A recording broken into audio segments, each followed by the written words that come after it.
게스트분이 진지해 잡으셨으니까 해주시면 좋을 것 같아요. 어떻게 하지?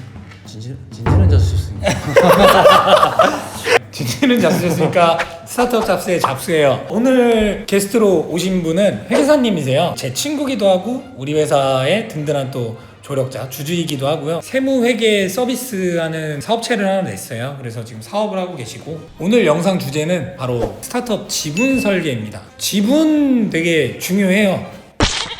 중요합니다. 중요합니다. 네. 근데 이게 수면 위로 드러나기까지가 휴지 조각이에요. 그래서 다들 의미 없다고 생각할 수도 있겠지만 이거를 생각하지 않으면은 스타트업을 할 이유가 없어요. 일단은 이 친구가 잘생긴 친구인데 오늘 이거 이빨 뽑았다고요? 네. 신경치료 받았습니다. 아, 예. 그래서 약간 지금 약간 빠았어요. 지금 약간 빠았어요. 그래서 약간 보고 놀라실 수 있는데 이 친구가 그 엑소의 우리 회계사님이 이해하시는 스타트업과 일반 기업, 개인 사업자나 차이는 뭐라고 혹시 생각하시나요? 확장성? 사업체가 개인 사업체냐 법인 사업체냐의 차이보다는 혁신적인 서비스를 가지고 뭐 세상을 변혁시킨다는 느낌이랄까? 기하급수적으로 곡선? 그 곡선 용어가 있는데 그 갖고 있는 사업 내용, 비즈니스 모델이 기하급수적으로 폭풍 성장할 수 있냐, 진짜 특정 궤도에 진입하게 되면은 설사 내가 손대지 않아도 시스템으로 돌아가게끔 만들 수 있느냐, 그런 비즈니스 모델을 띄고 있어요. 그래서 이렇기 때문에 스타트업과 일반 기업을 분류하는 거에 따라서 지분의 중요성이 매우 달라집니다. 스타트업이 아닌 쪽 같은 경우는 뭐 혁신성을 띠는 모델이 아니다, 딱딱 인력 늘려가면서 돈을 특정 어느 정도 비율로 벌어가는 구조면은 이게 뭐 지분을 갖고 있더라도 뭐 지분의 가치가 막 확 오른다거나 이러지는 않으니까요. 반면에 이제 스타트업은 초창기에 우리가 뭐 1억짜리 회사로 설립을 했다, 진짜 이게 한번 혁신성 진짜 검증이 됐어. 막 터져버리면은 100억 가치든 1000억 가치든 이렇게 갈 수 있는 거니까요. 거기에서 자본금 개념 먼저 한번 좀 설명해 주시면 좋을 것 같아요. 자본금이라는 거는 쉽게 생각해서 개인 사업을 생각하면은 사업하면서 들어간 내 돈이라고 생각을 하시면 쉬울 것 같고, 지분은 이 사업에 대해서 내가 얼마큼을 소유하고 있냐를 이제 나타내 주는 거고, 그 소유권을 증권으로 만든 것이 주식이라고 생각을 하시면 좋을 것 같습니다. 이런 거 다 자르는 거지? 이런 건 다 알아서 잘라주니까 걱정 말고 해요. 개인 사업자는 본인 돈 100%를 사용하는 거고, 법인은 여러 명이 모여서 자본금을 넣어서 법인을 운영하기 때문에 그 자본금을 지분율대로 이제 뿌려서 계산을 해야 될 필요가 있고, 그거에 대해서 이제 최소 단위가 한 주당 얼마인지, 그리고 그 주식의 액면가는 얼마인지 라고 생각을 하시면 이해하시기 좀 편할 것 같아요. 뭐 액면가가 500원인 주식도 있고 5,000원인 주식도 있고, 5천만 원이 총 자본금인 경우에 500만 원이면 10만 주고 5,000원이면은 만 주고. 액면 가격이 500원이다. 주식 수가 10개를 내가 해서 뭐 회사를 설립을 했다. 그러면은 500원에 10개니까 5,000원짜리 회사인 거죠. 뭐 이런 개념. 주식 가격에 주식 수를 곱한 게 그 회사의 가치. 그래서 초창기에 이제 법인을 설립을 할 때는 그 회사의 자본금, 액면가로만 이제 했을 때는 자본금이 들어간 돈이 되는 개념이고, 그거를 누가 얼마를 넣냐에 따라서 지분율이 이제 바뀌게 되는 개념인 거죠. 네. 시작은 이제 그런데 그게 이슈가 있는 것 같아요. 저는 그 전에 이 사업을 하기 전에 엔젤 투자를 많이 했어요. 많이? 제가 돈이 많은 건 아닌데요. 여러 사람들과 같이 했죠. 제가 직접 펀드를 만든 게 사업하기 바로 직전까지 해서 2개의 펀드가 있었어요. 대박 나고 있거든요. 하여튼 굉장히 글로벌로 나가고 있는 기업인데, 전 그 회사의 그 창업가분 보고 올인했거든요. 제 남은 전 재산을. 이 얘기의 요지가 뭐냐, 제가 사업을 하려고 하니까 제 자본금이 없는 거예요. 창업주인데 저도 지분율이 이제 되게 중요할 거 아니에요. 이제 내 돈이 없으니까. 그러니까 순전히 지금 잡수의 스타트업 경험기는 자본금 없이 시작한 사업기예요. 초창기에 저처럼 자본금이 없는 상태에서 실행을 했을 때 근데 지분율은 중요하다, 어떻게 해야 될까, 이런 고민들이 있었어서 우리는 그때 같이 함께 사업을 시작하는 단계였기 때문에 고민들이 이슈가 있었죠. 또 이제 그 친구에서 우리 공동 창업자에서 4명이었거든요. 그런 식으로 했어요. 저희 같은 경우는 저는 창업주, 파운더는 액면가로 들어가고, 합류한 시점, 역할 하는 거에 따라서 액면가보다 배수를 적용을 해서 받아서 저희는 지분 설계를 초창기에 했어요. 아마 일반적으로 막 같이 사업 팀 꾸리잖아요. 이거 막 엠빵으로 하려고 그러거든요. 4명이 했어. 그러면 25 이건 망하는 거죠. 이거. 그러면 25 이렇게 했는데 한 명이 거의 이거는 회사를 다 먹여 살리는 느낌이야 만약에. 그러면은 이제 이 한 명이 너무 억울하잖아요. 그러니까 이런 전반에 게 고려돼야 되지 않나. 액면 초반에 참여하는 사람의 역할이 진짜 회사를 끌어나가는 역할이냐 아니면 거기에서 조력을 해주는 역할이냐 아니면 투자자의 역할이냐에 따라서도 이 지분 설계는 좀 달라져야 될 것 같은데 어떻게 생각하십니까? 네, 맞는 제 말이 너무 기네요. 네네네, 맞는 말씀이고 네.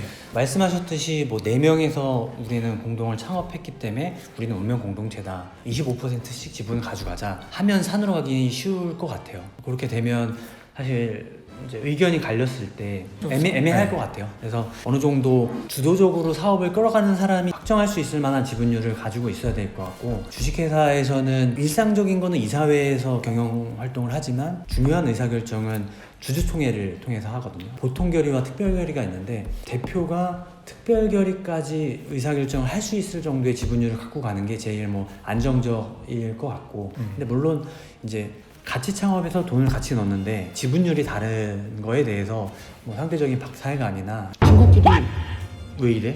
이런 말들이 있을 수 있을 것 같은데, 네, 어쨌든 사업을 하는 입장에서는 요 부분은 명확하게 하고 넘어가야 될 것 같고, 또 이 맞아요. 부분과 관련해서는 주주간 계약서라는 게 있거든요. 주주들 간의 서로의 의무, 그리고 우리가 이 지분을 팔 때 이 한 사람이 다른 사람한테 지분을 팔아버리고 넘어가면 이 사업 자체가 의미가 없는 걸 수도 있거든요. 그래서 지분 양도의 제한이라든지 그런 의무사항을 정한 주주간 계약서를 쓰시는 게 많이들 놓치시는 부분이고, 그런 얘기를 하기가 좀 힘들 수 있는 부분이잖아요. 뭐 사실 이런 부분에 대한 충분한 고려는 좀 필요하지 않을까. 우리는 호흡하는 이런 기간이 있었어요. 뭐 참치집 가서 많이 갔죠. 네, 저희 도원 참치였나요? 네. 뭐 하여튼 5번 간 것 같은데. 네, 참치집에 한 몇 번 갔어요. 제가 이제 이거 계획서 같은 거 이제 공동 창업자 친구랑 해서 해갖고 우리 이래서 이렇게 하는데 어떻게 해요? 어떻게 생각하십니까? 해서 하는데 이제 그래야 되냐 하면서 이런 과정들이 꽤 있었어요. 그래서 이게 정말 명확히 납득이 됐을 때, 그래 대표가 나중에 지분이 희석된 거를 생각을 했을 때 잡수 대표가 그래도 명확히 그런 거를 가져가는 게 좋다라고 생각을 해주셨죠. 그러니까 이게 초창기부터 껄끄럽더라도 계속 얘기하고 소통하고 해서 잡아나가는 게 중요할 것 같습니다. 외국은 오히려 철저하게 내 지분 얼마, 네 지분 얼마, 너가 그 지분율을 가져가는 게 맞아, 이게 토론을 되게 활발하게 하죠. 제가 봤던 케이스 중에는 이제 공동 창업자가 5대5 지분을 갖고 있었는데 활동의 골이 깊어지다가 이제 나중에 그러면 어떻게 할 거냐 해서 결정을 못 하는 거죠. 네가 나가라, 내가 나가라. 그러니까 회사의 자금 자체는 한 20억 원 있었어요. 이제 어느 정도 금액을 나누면 뭐 10억 나눌 수 있었는데 한 명은 그렇게 나누기도 싫은 거죠.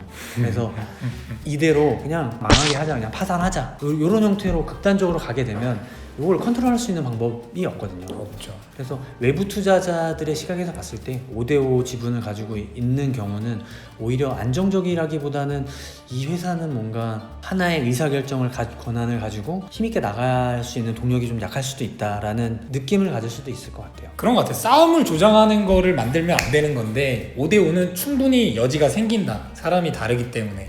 근데 이제 중심이 명확히 하나로 모여 있으면은 한 66% 이상 갖고 있고 명확하면은 일단은 뭐 법상으로나 의사결정상에서 명확하니까 초점이 설사 의견이 다르더라도 이 사람으로 의중을 모아서 가자. 그래서 이제 이 한 명이 합리적인 의사결정을 할 수 있는 경영에서 경영 의사결정이라는 과목도 있어요. 그러니까 의사결정하는 게 되게 이제 중요한 거죠. 또 아까 얘기한 그 주주간 계약서로도 이런 걸 좀 방지할 수가 있는 게, 이런 경우의 의사결정은 우리는 어떻게 하기로 한다라는 조항들을 넣을 수도 있는 거고, 우리 5대5 지분이지만 요거에 대해서 지분율을 어떤 경우에는 서로 간에 상호할 수 있는 조건이라든지 충분하게 그런 발생할 수 있는 사항들을 리스트업 해가지고 거기에 맞춰서 대응 방안들을 갖춰 나간다면 좀 더 이제 안정적이 될 수 있지만, 외국들은 그렇게 많이 하겠죠. 근데 우리나라는 정서상 일단 그냥 하는 사람들이 태반인 것 같아요. 일단은 시작하는 거에 의의를 두는 경우가 많으니까 네. 잘 될지 안 될지 모르니까 일단 시작만 해보자, 약간 이런 개념으로 접근하는 경우들이 많아서 좀 사실 그런 것 같아요. 미국에서 게임 회사 창업한 학교 선배가 있었어요. 그래서 그 형이랑 얘기를 하다가 미국은 그렇게 한대요. 제가 자본금 넣을 게 별로 없었잖아요. 그러니까 지분율 이런 게 있었는데 미국은 지분이 그냥 법인에 발행이 돼요. 돈을 넣고 발행되는 게 아니라 일단 뭐 10만 주가 발행이 돼 있어. 그리고 0.00001달러로 대표가 이걸 살 수 있어요. 제가 만약에 10만 원이 있더라도 제가 100% 지분을 해갖고 만들 수 있고, 오히려 거기에서 이제 바로 가격 조정을 해서 초기 투자자가 있으면은 거기에 이제 몇 프로 주고 시작하는 게 되는 거죠. 창업주가 자본이 아예 없는 상태에서도 시작을 하고 지분 설계를 그리는 대로 할 수 있다. 그래서 와 역시 미국이다. 약간 이런 얘기 나오면 좋지 않아. 그것도 있잖아요. 투자할 때 미국은 컨버터블 노트라는 방식이 이제 적용된다고 하더라고요. 그래서 일단 제가 이해하고 있기로는 VC 이제 초창기에 금액을 기업 가치를 매기는 게 되게 어렵잖아요. 검증될 데이터가 없으니까. 근데 이제 벤처 캐피탈 이제 시리즈 A 단계에 투자를 받을 때쯤이면은 이제 뭐 기업 가치 100억 이상 이 정도가 되게 되면은 이제 수치도 나오고 뭐 검증도 된 단계이기 때문에 이때 기업 가치를 정해서 투자가 들어오는 건데 이 전에 투자가 들어온 사람들은 가격이 결정이 안 돼 있는 거죠. 그러다가 이게 투자가 들어오면 들어온 시점에 따라서 이 가격 대비 할인율이 적용이 되는 역방향? 그래서 컨버터블인 것 같아요. 그런 방식이어서 와 이거다. 근데 우리나라는 그게 없는 것 같더라고요. 우리나라에서는 현실적으로 가능하지 않은 방법으로 저는 알고 있고, 근데 뭐 비슷하게 뭐 발행가액을 조정하는 개념인데 우리나라에서는 어떻게 쓰이냐면 일단 VC가 투자를 할 때 이 회사의 가치를 100억 밸류로 해서 내가 10억을 넣는다 하면 10% 지분율을 가져가겠죠. 근데 100억이라고 회사는 주장하지만 100억인지 아닌지 알 수 없죠. 이거는 사실 주장을 하는 거니까. 그렇죠. 어쨌든 투자는 하고 싶고, 근데 이 회사가 내년에는 매출이 200억이 나와서 지금 현재 가치가 100억이다 라고 주장을 했을 때 지금 어느 정도 가치는 있는 것 같은데 내년에 과연 200억이 나올까, 이런 생각을 갖고 있으면 여기에 리픽싱 조항을 넣어서 지금 내가 10억의 10%의 지분율을 가져가지만 내년에 200억의 매출을 달성하지 못하면 지금 내가 10%를 가져가는 게 아니라 이게 15%의 지분율로 전환되게 할 수 있게끔. 실제로 제가 투자한 기업의 투자 계약서에 그 조항을 넣은 게 있어요. 리픽싱 조항. 그래서 뭐 특정 목적한 거를 달성을 못했을 때는 뭐 심지어 이게 상환전환 우선주나 뭐 이런 걸로 하면 전환할 수 있잖아요. 네네네. 최근에는 이런 스타트업들 투자할 때 VC들이나 이런 경우에 전환 상환 우선주라는 거를 발행을 많이 해서 투자를 많이 하게 되는데요. 이거는 우선주를 보통주로 전환할 수도 있고 부채처럼 상환을 요구할 수도 있고. 내가 좀 그냥 주식으로 전환하는 것보다는 그냥 상환해서 받을래 하면 이제 채권 가치 이자 몇 프로 해갖고 받거나 아니면 이제 진짜 여기 되겠다 보통주로 해갖고 뭐 이렇게 전환하겠다 하면 그때 가격 뭐 전환해서 받는 개념. 그리고 그 개념 모르시는 분들도 있는 것 같아요. 이제 법인이 내 거다라고 생각하는 사람들이 덜어 있거든요. 네네네. 그게 사실 문제가 많이 되는 부분이기도 하죠. 이 법인이라는 게 얘가 또 하나의 이제 사람인 거잖아요. 그리고 이 아까 투자자들에 따라서 이 소유권을 이 퍼센테이지로 각각 소유하고 있다라고 저는 지금 이해를 하고 있어요. 그리고 앞으로는 우리가 이제 사업을 출시할 때 그리고 또 이제 뭔가 성장 단계에 진입하게 됐을 때 사실 투자를 안 받고 가면은 뭐 좋을 수도 있겠는데 투자는 불가피하지 않을까. 그래도 안 받을 수 있으면 좋을 것 같기는 해요. 희석이 되니까. 그래서 좋은 파트너들이 같이 사업을 크게 끌어나갈 분들이 오신다면 돈이 또 들어오게 되고 그럼 거기에 또 지분이 들어가게 되고 그러면 이제 기존의 주주들의 지분율은 낮아지고 이런 이슈들이 있기 때문에 초창기의 지분 설계에 대해서는 되게 중요시 생각하는 게 필요하다. 이거는 구직자들도 마찬가지예요. 저는 그 얘기를 꼭 해주고 싶어요. 스타트업에 가는 동기 중에 넘버1은 주식인 거예요. 주식. 제가 다른 영상에서도 올렸지만 이 기업의 주식을 갖고 싶지 않으면은 입사하지 마세요 해요. 저는 그거보다 대기업이나 좋은 복지 있는데 가는 게 낫죠. 설계하는 거는 저는 기존의 주주들에 대한 권리 보호도 생각을 하고 있어요. 제가 옛날에 투자했던 회사 중에 초창기에 기업 가치를 너무 높여서 받은 거예요. 초기 투자자들한테. 그만큼 돈이 컸어요. 수백억 단으로 돈을 받았어요. 어마어마한 규모의 투자를 받았으니까 기업 가치가 이제 커질 수밖에 없기도 했는데 이제 나중에 이제 사업 곡선이 막 이럴 수 있잖아요. 특허 기술 기반의 기업이었는데 이제 어려울 때 이 회사가 여기서 자금 수혈 안 되면 그냥 특허고 나버리고 뭐 문 닫는 거잖아요. 그냥 수백억이 날아가는 거잖아요. 근데 자금 수혈이 필요하죠. 이 지분 설계가 초기에 참 약간 어려웠다, 뭐 좀 부족했다, 너무 높게 책정을 하다 보니까 이 나중에 한 5년 뒤에 들어온 투자자의 지분 가치가 거의 똑같은 거예요. 그러니까 어떤 문제가 있냐면 여기가 개탄 거예요. 이 기업이 이제 곧 있으면 상장하거든요. 나중에 들어온 사람들이 오히려 초기에 투자한 사람들보다 훨씬 짧은 시기에 엑시트할 수 있고 조건도 좋았고 심지어 더 낮게 들어간 사람도 있고. 그러니까 물린 거네요. 네, 물린 거예요. 그러니까 이 대표가 초기 투자자들의 권리 보호를 해주지 못했어요. 물론 이제 대승적인 차원에서는 이거 투자 안 받으면 낮게라도 안 받으면 다 같이 나가린데 그거보다는 살리는 게 낫지 않냐. 그래서 저는 그거에 대해서 지지를 해주는 건데 약간은 이제 좀 아쉬운 건 있는 거죠. 근데 뭐 사실 권리 보호도 필요한데 어떻게 보면 회사 입장에서는 우리 회사 가치를 최대한 높게 해서 발행가액을 높여서 투자를 받는 게 들어오시는 주주분들한테 좀 안 좋을 수도 있지만 회사 입장에서 뭐 좋을 수 있는 부분이니까 어떻게 보면 양날의 검이라고 볼 수도 있겠네요. 그리고 또 하나 이제 얘기하고 싶던 거, 지분 투자 받는 거에 있어서 나 투자 당신 해보겠습니다 했을 때 진짜 돈이 급하니까 해서 받는 거 말고 진짜 이 투자자가 우리 사업에 대해서 어느 정도 이해하고 있고 어떠한 도움을 줄 수 있고 그런 가치관이 잘 맞는지를 봐야 된다. 요것도 이제 번외일한데 이 지분 주제 되게 얘기할 게 많은 것 같아요. 최근에 제가 에디슨 나오는 영화를 봤어요. 우리 그 뭐지? 닥터 스트레인지 배우 그 사람 나온 영화예요. 그 사람이 에디슨으로 나오는데 저 사실 에디슨 그냥 전기 만든 사람인지 자세히 몰랐거든요. 그 회사나 그 상황에 대해서.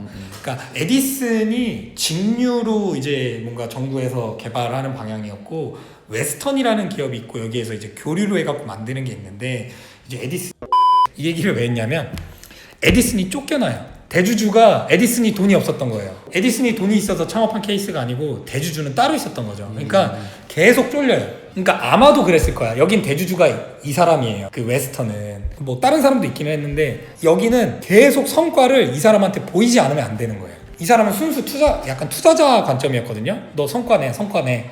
이러니까 얘도 쫓기니까 얘를 공격할 수밖에 없었던 거지. 이런 거가 영화에서 저는 그런 게 보이더라고요. 지금 제네럴 일렉트로닉이잖아요. 원래는 에디슨 일렉트로닉이었어요. 원래 이름이. 그래서 이름을 바꾸는데 쫓겨날 때 조건 걸었던 게 그래 나 쫓겨나는 거 좋은데 에디슨을 살려줘라 했는데 결국에는 이제 제네럴로 바뀌긴 했죠. 제네럴 에디슨 일렉트로닉 하다가 줄여졌어요. 결과적으로는 에디슨은 쫓겨났다. 이런 일이 생길 수 있다. 그리고 스티브 잡스도 중간에 쫓겨났었잖아요. 이게 다 지분과 관련된 이슈가 되는 거죠. 그래서 우리가 언젠가 그런 꿈을 갖고 달려나가는 거기 때문에 언젠가 그런 순간이 오게 되면은 반드시 이러한 투자자와의 마찰을 겪을 수 있고 그 순간이 올 수 있다. 근데 이런 거 저런 거 하나둘 다 따지면 나는 돈을 언제 받고 사업을 언제 성공시킬 거냐, 이게 딜레마인 거죠. 네. 패러독스 약간. 뭐 스톡옵션은 어떻게 발행하죠?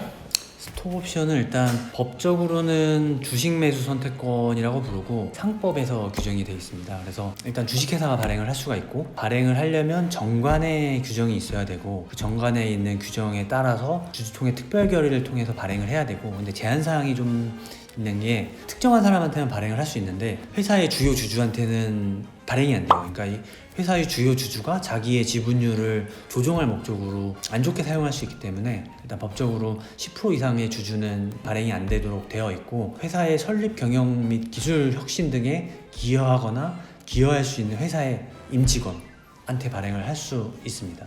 대상은 이렇게 회사의 임직원으로 한정이 되어 있는데, 이게 또 벤처기업은 좀 다르거든요. 벤처기업은 또 이제 외부에도 스톡옵션을 발행을 해줄 수가 있어요. 근데 일반적인 비상장 기업 같은 경우에는 이제 직원한테 발행을 해야 되고, 이 발행된 스톡옵션을 행사하려면은 또 그 직원은 2년간 근무를 해야 되거든요. 행사가액을 정해놓고 그 행사가액으로 주식을 살 수 있는 권리. 보통은 스톡옵션을 준다라고 하면 그냥 나한테 주식을 준다라고 생각을 하는데, 그게 아니라 이 주식이 얼마를 행사가액으로 할 건지도 법적으로 정해져 있어요. 근데 이제 행사가액이 예를 들어 10,000원이다 하면 내가 10,000원을 내고 이 주식을 한 주를 인수할 수 있는 권리를 주는 거죠. 그죠?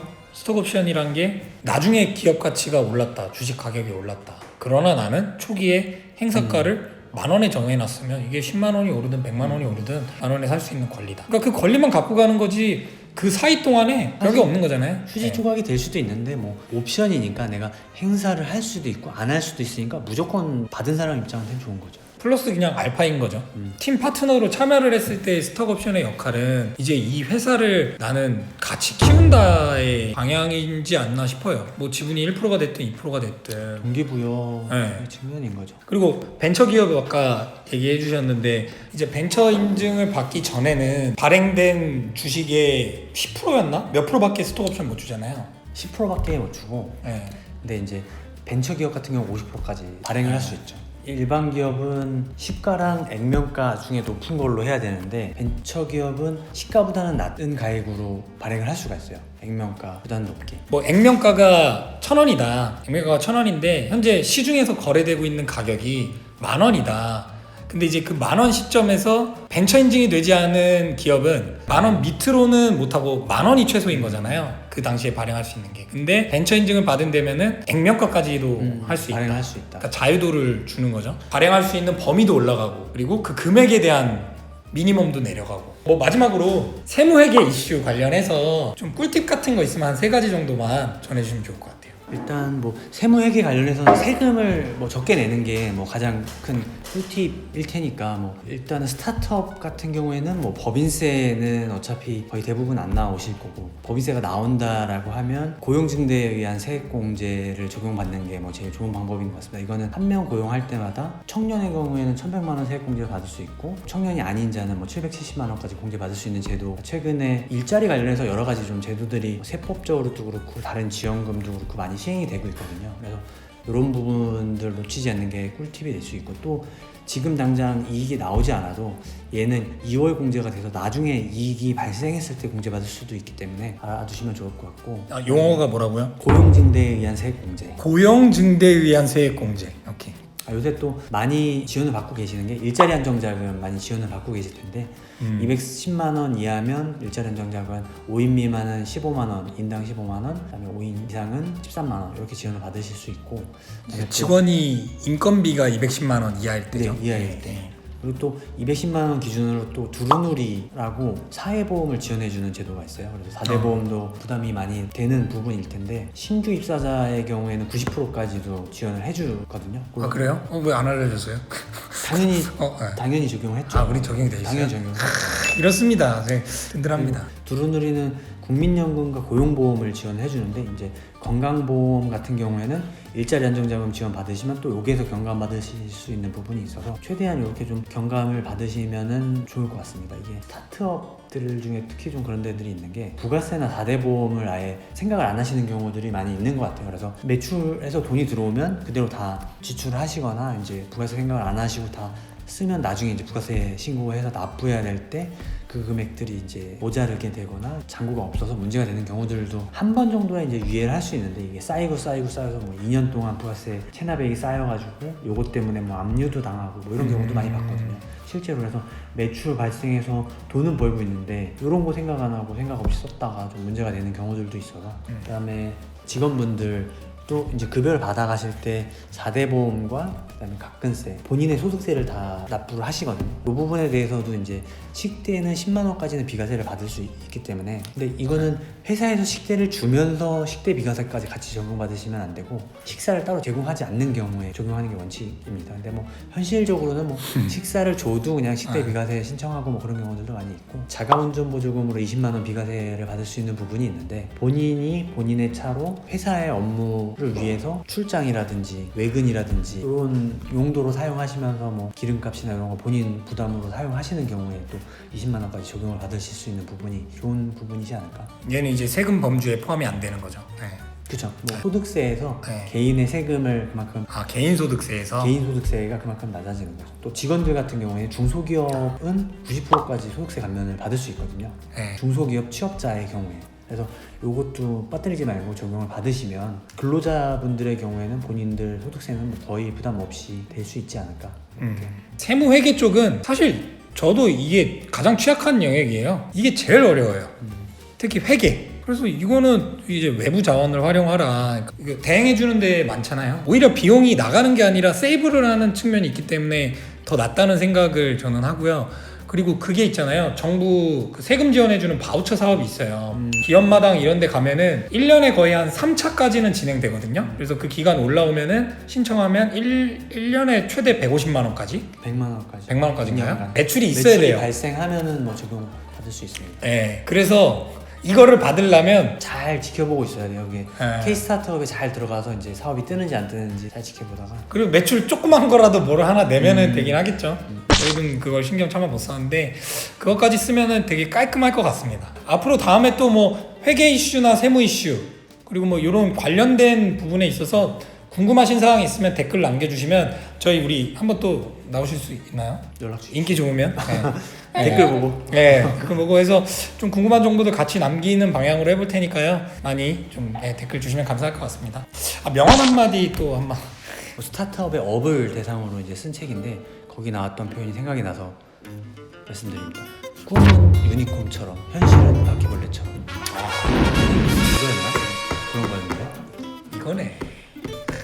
그래서 훌륭합니다. 아끼고 아껴서 네. 최대한 오래 살아남으시기 바랍니다. 네. 존버. 존버. 진짜 존버는 스타트업 용어예요. 바퀴벌레 정신으로 저는 살아가고 있거든요. 저 기업가 정신대 최근에 뭐 이제 나간다고 할 때 기업가, 당신의 기업가 이런 거 어필하는 영역이 있거든요. 좀 바퀴벌레 정신. 구독과 좋아요 부탁드리고요. 이상 오늘 컨텐츠 마치도록 하겠습니다.